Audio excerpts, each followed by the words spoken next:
የቅድስት ኪዳነ ምሕረት ምስል ታየ፣ ዓለም ሁሉ ይስማው። ተመልከቱ ይህንን ተአምር። የቅድስት ኪዳነ ምሕረት ምስል በዛፍ ላይ በቆላ ድባ ከተማ ላይ ታይቷል።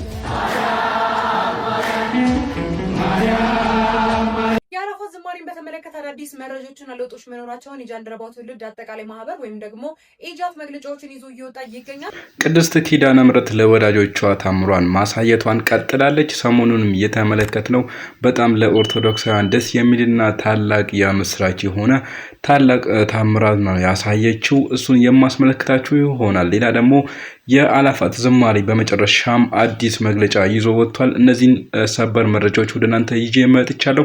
ይህንን ቻናል ሰብስክራይብ በማድረግ ላይክ በማድረግ ደግሞ ቪዲዮዎቹን ለመላው ኦርቶዶክሳውያን በማሰራጨት ለብዙሃን ኦርቶዶክሳውያን ዘንድ ታደርሱልኝ ዘንድ እጠይቃችኋለሁ። በቅድሚያ የማስመለክታችሁ የቅድስት ድንግል ማርያም የኪዳነ ምሕረት ታላቅ ታምሯን ይሆናል። ተከታተሉልኝ። ይህንን ተአምር የቅድስት ኪዳነ ምሕረት ምስል በዛፍ ላይ በቆላ ድባ ከተማ ላይ ታይቷል።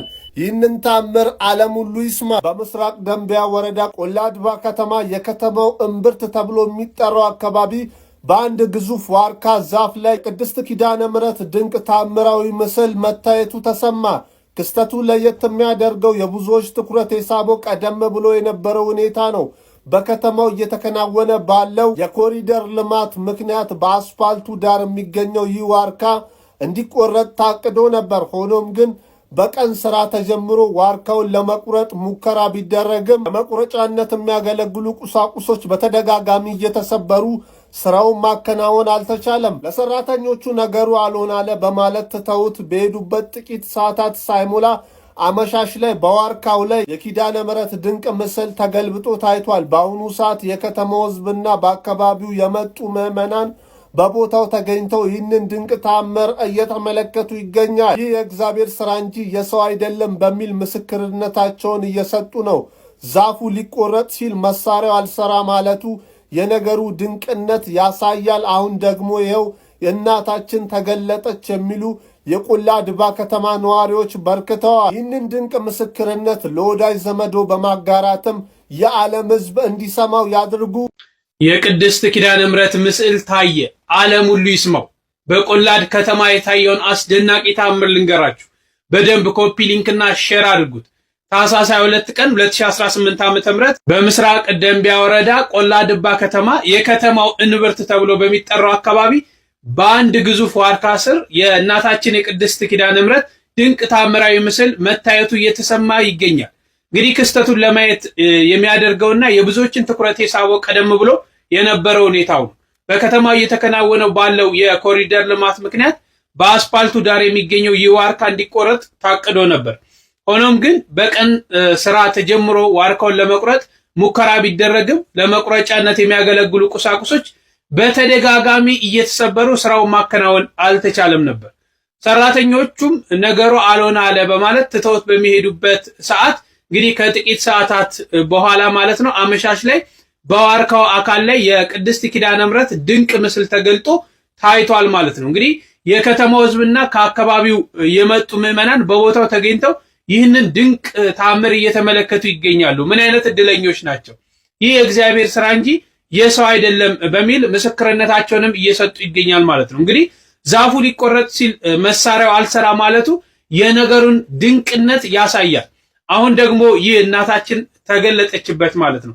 ስለዚህ የቆላ ከተማ ነዋሪዎች በርክተዋል። ይህንን ድንቅ ምስክርነት ለወዳጅ ለዘመዳቸው እያጋሩ ይገኛል። እናንተም ደግሞ የዓለም ሕዝብ እንዲሰማው ይህንን መረጃ ሼር አድርጉት።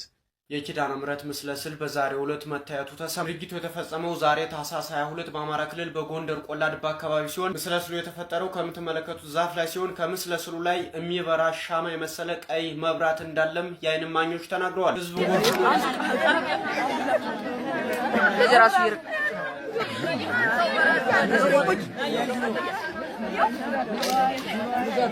ሰላም እንዴት ናችሁ? አስኔ ጎትንገስ ነኝ። በጣም በውስጥ መስመር ብዙዎቻችሁ ጠይቃችሁኛል ስለ ጎርጎራ ጨዋይት ቆላ ድባ ምንድነው፣ እስኪ አካባቢው እንዴት ነው ታሪኩ እንዴትስ ይገለጻል ብላችሁ በጣም ጠይቃችሁኝና መመለስም ግዴታዬ ስለሆነ ነው።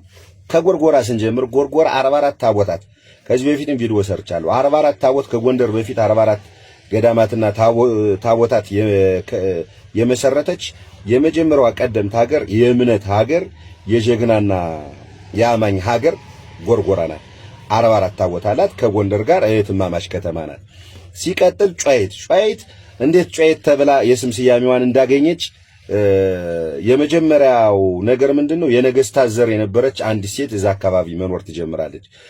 ከተለያየ ከጎርጎራና ከቆላድባ የሚመጡ ሰዎች እሷ ቤት ያርፉ ነበር። እሷ ቤት ሲያርፉ ይዘውት የመጡትን ንብረት በአደራ መልክ ያስቀምጡ ነበር፣ እሷ ቤት ማለት ነውና ሴትየቱ ደግና ኩሩ የጨዋ ዘርም ስለነበረች በስነ ስርዓት አደራቸውን ጠብቃ ትሰጣቸው ነበር፣ ለሰዎቹ ማለት ነው። ንብረታቸውን ትመልስ ነበርና ሰዎች ወደ ሀገራቸው ከተመለሱ በኋላ አንዲት ደግ ሰው አለች። ወደ ጎርጎራ ወይም ወደ ቆላድባ ከሄድክ ከዛች ከጨዋዋ ቤት ዕቃህን አስቀምጥ፣ ንብረትን አስቀምጥ። ሴትየቱ በጣም ጨዋ ሰው ናት እና ምንድነው የስም ስያሜዋን ያገኘችው ጨዋዋ ወይም ጨዋዋ ከሚለው ከሴትየቱ ከተሰጣት ስም ነው ስያሜዋን ያገኘችና ጨዋሂት የተባለችም ከዛ አንገል ነው። ማህበረሰቡ በጣም ጨዋ ነው፣ አማኝ ነው። ሲቀጥል ግን ባገሩ ጉዳይ አይደራደርም። እኔ ምናልባት እርግጠኛ አይደለሁም እንጂ እየተፈጠረ ባለው ነገር በጣም እስከ መጨረሻው ዋጋ የሚከፍሉ ማህበረሰቦች ናቸው። ሲቀጥል ምንድነው ቆላድባ ደግሞ የደጃዝማች ማሩ ሀገር ናት። ደጃዝማች ማሩን ለማወቅ ደግሞ አንድ ለናቱ ወይም አጼ ቴዎድሮስ አንድ ለናቱ የሚለውን መጽሐፍ በደንብ ብታነቡት ደስ ይለኛል። ደጃዝማች ማሩ ማለት አጼ ቴዎድሮስ ለወታደርነት እንኳን ያበቁ ሰው ናቸው። በጣም ጀግና ተዋጊ ጦረኞች ነበሯቸው። በጣም ብዙ ወታደር የነበራቸው ሰው ናቸው። ሲቀጥል የአጼ ቴዎድሮስ የእንጀራ ወንድሙ የክንፉ አጎት ናቸው። የወለተ ተክሌ ወንድም ማለት ነውና ጦረኛ ናቸው። በጣም ተዋጊዎች ናቸው። ሃይማኖተኞችም ናቸውና እስካሁን ድረስ ቆላድባ አካባቢ በተለይ ማሩ ቀመስ ደንቢያ ይባላል።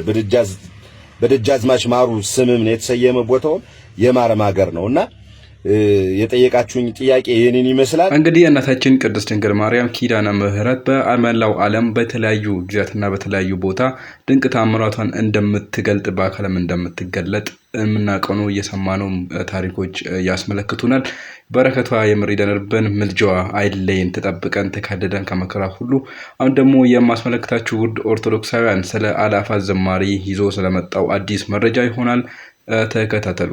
የአእላፋት ዝማሬን በተመለከተ አዳዲስ መረጃዎችና ለውጦች መኖራቸውን የጃንደረባው ትውልድ አጠቃላይ ማህበር ወይም ደግሞ ኢጃት መግለጫዎችን ይዞ እየወጣ ይገኛል። እንደሚታወቀው ከዚህ በፊት በቦሌ መድኃኔዓለም የሚደረግ የነበረው የአእላፋት ዝማሬ በዚህ ዓመት በመስቀል አደባባይ እንደሚደረግ ጭምር አሳውቋል። እንደሚታወቀው በቦሌ መድኃኔዓለም በዓሉ በሚከበርበት ወይም ደግሞ ፕሮግራሙ በተዘጋጀበት ወቅት አላስፈላጊ የሆኑ መጨናነቆች እንዲሁም ደግሞ አንዳንድ አደጋዎች ተፈጥረው ነበር። ማለትም ደግሞ ሰዎች ራሳቸውን እስከ መሳት እንዲሁም ደግሞ በጧፍ አማካኝነት ብዙ ነጠላዎች ተቃጥለዋል። ይህንን ለመቀነስ እንዲሁም ደግሞ ከህዝብ ሲነሳ ለነበረ ጥያቄ ምክንያት ነው በመስቀል አደባባይ እንዲከበር የተወሰነው። እንዲሁም ደግሞ እድሜያቸው ከ14 ዓመት በታች የሆኑ ልጆችን በዚህ ዓመት ይዛችሁ ባትመጡ እየተሻለ ነው ሲል ኢጃት ምክሩን ለግሷል። እንዲሁም በተጨማሪ ደግሞ ለአካል ጉዳተኞችና ለነፍሰ ጡሮች ደህንነቱ የተጠበቀና የተዘጋጀ ቦታ ስላለ ለአስተባባሪዎች በመናገር እዛ ቦታ ላይ በዓሉን መሳተፍ ወይም ደግሞ ማክበር ትችላላችሁ። እንዲሁም ደግሞ ፕሮግራሙ ከቀኑ 9 ሰዓት እስከ ምሽቱ 1 ሰዓት ተኩል የሚደረግ ሲሆን እንደሚታወቀው ከዚህ በፊት ከምሽቱ 1 ሰዓት ተኩል በላይ የሚቆይ ወይም ደግሞ ከዛ በላይ የሚያመሽ ፕሮግራም ነበረ።